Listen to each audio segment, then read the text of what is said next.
Hello everyone, welcome to VR વિદ્યાલયઝ one day one role series. આજનું આપણું sentence છે, I have been working here since 5 years. એટલે કે હું અહીં 5 વર્ષથી કામ કરી રહ્યો છું. આ જે કાર્ડ છે એ ચાલુ પૂર્ણ વર્તમાન કાળનું છે, બટ અહીંયા જે છે એક એરર છે. અહીંયા સિન્સની જગ્યાએ ફોરનો યુઝ થવો જોઈએ. શા માટે? તો સિન્સ આપણે ક્યારે યુઝ કરીએ છીએ? તો કે સિન્સ જે છે એ પોઈન્ટ ઓફ ધ ટાઈમને દર્શાવે છે, અર્થાત કે ચોક્કસ સમયને દર્શાવે છે.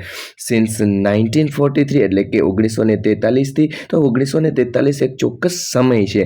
જ્યારે ફોર જે છે એ ડ્યુરેશન ઓફ ધ ટાઈમ અર્થાત કે સમયના ગાળાને દર્શાવે છે.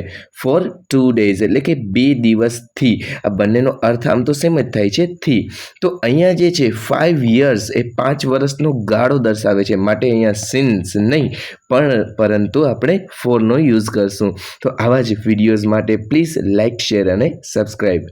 Thanks for watching.